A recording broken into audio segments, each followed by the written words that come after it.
Hi hello welcome to Deepa vlog. இன்றைக்கி எங்கே போயிட்டுருக்கேன் அப்படின்னு பார்த்தீங்கன்னா கிருஷ்ணர் சிலை வாங்கலான்னு தான் போயிட்டுருக்கேன். எங்கள் வீட்டில் ஆல்ரெடி ஒரு கிருஷ்ணர் சிலை இருக்குது. ஆனால் அவர் தனியாக நிற்கிற மாதிரி இருக்குது. எனக்கு கோமாதாவோட சேர்த்து வாங்கணும்னு ஆசை. பார்க்கலாம் கடைசியில் ஃபைனலாக நான் அதை வாங்கியிருக்கேனா இல்லையா அப்படின்னு சொல்லிட்டு அப்படியே எங்கள் அக்கா வீட்டில் ஃபர்னிச்சர் வாங்கணும் அப்படின்னு சொல்லியிருந்தாங்க. அதுவும் அப்படியே போய் சேர்த்து வாங்கிட்டு கிருஷ்ணரையும் வாங்கிட்டு வரலாம் அப்படின்னு சொல்லி தான் போயிட்டுருக்கேன். அந்த கடை எங்கே இருக்குதுன்னு பார்த்தீங்கன்னா போரூருக்கு முன்னாடி தான் இருக்குது. எங்கள் அக்கா வீட்டுக்கார் எங்கள் மாமாவோட ஃப்ரெண்டு கடை அப்படின்னு சொல்லியிருந்தாங்க. அதனால் அந்த கடையில் வாங்கலாம் அப்படின்னு சொல்லிட்டு தான் கிளம்புனோம். அந்த கடை எங்கே இருக்குதுன்னு உங்களுக்கு நான் காட்டுறேன். இதுதான் அந்த ஃபர்னிச்சர் கடை. கடை பேர் வந்து குபேரன் ஃபர்னிச்சர். போரூருக்கு முன்னாடி தான் இருக்குது இந்த கடை. கலெக்ஷன்ஸ் நிறையா இருக்கிற மாதிரி தான் இருக்குது. நான் கடை உள்ளே போய் உங்களுக்கு என்ன இருக்குது அப்படின்னு சொல்லி காட்டுறேன். இங்கே பார்த்தீங்கன்னா ஃபுல்லாக சோஃபா செட்டு நிறையா இருக்குது. எல்லாம் வுட்டு தான் அதிகமாக இருக்குது இங்கே. 3 செட் சிங்கிள் செட் எல்லாமே இருக்குது வித் குஷனோட. இவங்க வந்து இதில் ரேட் மென்ஷன் பண்ணலை. அதனால் வந்து நான் உங்களுக்கு ரேட் காமிக்க முடியல. நம்ம எது நல்லா இருக்குது அப்படின்னு சொல்லி கேட்குறோமோ அதுக்கு மட்டும் அவங்க ரேட் சொல்கிறாங்க.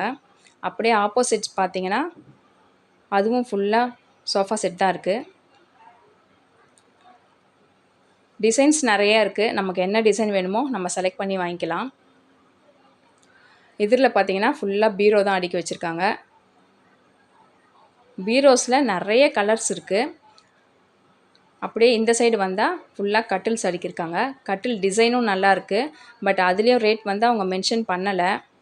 அதனால தான் அது என்ன ரேட்டு அப்படின்னு சொல்லிவிட்டு நானும் கேட்கல, உங்களுக்கும் சொல்ல முடியல. ஏன்னா என்ன வாங்கணுமோ அதை மட்டும் போயிட்டு எப்போவுமே நான் அப்படி தான் எது வாங்கணும் அப்படின்னு போனோம் அதுக்கு மட்டும் ரேட் கேட்டு வாங்கிட்டு வந்துடுவேன். இதில் நான் போனதுலேருந்தே பார்த்துட்டு இருந்த ஒரே விஷயம் என்னன்னு சொன்னால் பீரோ தான். ஏன்னா பீரோவில் பார்த்தீங்கன்னா நிறைய கலர்ஸ் இருக்குது.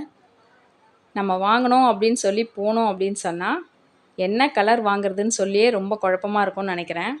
பார்த்தீங்கன்னா உங்களுக்கே தெரியும். ஆப்போசிட் ஃபுல்லாக பீரோ தான் அடுக்கி வச்சுருக்காங்க.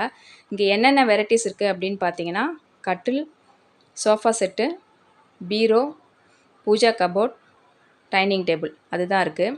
அப்படியே உள்ள கடை உள்ளே வந்தீங்கன்னா ஃபுல்லாக பூஜா கபோர்டு தான் அடுக்கி வச்சுருக்காங்க. சின்ன சைஸ்லேருந்து நார்மல் சைஸ் வரைக்கும் எல்லாமே இருக்குது. இது வந்து கொஞ்சம் சின்ன சைஸ் தான். இதிலே 3 கபோர்டு வச்சு செஞ்சுருக்காங்க. என்ன பூஜா கபோர்டு வாங்கும் போது நம்ம வீட்டில் இருக்கிற சாமி படம் எந்த ஹைட்டோ அந்த மாதிரி பார்த்து கரெக்டாக நம்ம வாங்கணும். நம்ம ஏதாவது ஒன்று வாங்கிட்டு போயிட்டு அது பத்தாமல் போயிடுச்சுன்னா அதுவும் ரொம்ப கஷ்டமாயிடும். அப்படியே உள்ளே கொஞ்சம் அப்படியே நடந்து வந்தீங்க அப்படின்னு பார்த்தீங்கன்னா அந்த சைடு பார்த்தீங்கன்னா ஃபுல்லாக வந்து டைனிங் டேபிள் தான் போட்டு வச்சுருக்காங்க. பார்த்தீங்கன்னா உங்களுக்கே தெரியும். டைனிங் டேபிள்லேயும் எல்லாம் ஃபுல்லாமே வுட்டு தான். இதுலேயும் அவங்க ரேட் மென்ஷன் பண்ணல. அப்படியே எதிரில் பார்த்தீங்கன்னா பீரோ தான் அடுக்கி வச்சுருக்காங்க. பார்த்தா உங்களுக்கே தெரியும் பீரோவில் எவ்வளோ கலர்ஸ் இருக்குது அப்படின்னு சொல்லிட்டு. எல்லா கலருமே அல்டிமேட்டாக இருக்குது. எந்த கலர் எடுக்கிறதுனே தெரியாது அப்படின்னு நினைக்கிறேன். சரி இவங்க இப்படியே பீரோ கட்டில் பீரோலாம் பார்த்துட்ருக்கட்டும், நம்ம போயிட்டு கிருஷ்ணர் வாங்கிட்டு வரலாம் அப்படின்னு சொல்லிட்டு நான் போரூர் போயிட்டேன். கிருஷ்ணர் வாங்கிட்டு வரலாம் அப்படின்னு சொல்லிட்டு. போரூரில் பார்த்தீங்கன்னா எப்போவுமே நிறைய கடைங்க இருக்கும். பட் இந்த வாட்டின்னு பார்த்தீங்கன்னா கடைங்கள்லாம் ரொம்ப கம்மியாக தான் இருந்துச்சு. சரி ஏதோ ஒரு சின்ன கடையாக பார்த்து சரி கிருஷ்ணர் வாங்கலான்னு போனோம். இதுதான் நான் போன கடை. நான் ஃபைனலாக வாங்கின கிருஷ்ணர் இவர் தான். பார்க்க குட்டியாக தெரிகிறாரு. நான் ஈவினிங் பூஜை பண்ணிவிட்டு உங்களுக்கு ஒரு வீடியோ போடுறேன். அப்போ தெரியும் இவர் எந்த சைஸுன்னு. லாஸ்ட்டாக இவங்க இந்த சோஃபா தான் ஆர்டர் பண்ணியிருந்தாங்க. 3 செட்டு வித் குஷனோட. இவங்க ரேட் வந்து 22,000 அப்படின்னு நினைக்கிறேன். குஷன் போட்டு உங்களுக்கு செட் பண்ணி காட்டுறேன் அப்படின்னு சொல்லியிருந்தாங்க. அதே மாதிரி குஷன் போட்டும் செட் பண்ணி காட்டினாங்க. இவங்க செலக்ட் பண்ண குஷன் இதுதான்.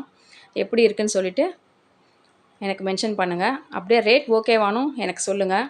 இவ தான் என் அக்கா பொண்ணு. இதில் உட்காரும் போது ஒரு டைலாக் ஒன்று சொன்னா, ராஜா பகதூர் மாதிரி இருக்கனா அப்படின்னு சொல்லி கேட்டுனே உட்காந்துட்டு இருந்தா. லாஸ்ட்டாக ஒரு ஃபோட்டோ பிடிச்சிட்டு அங்கேருந்து கிளம்பிட்டோம். பாய்.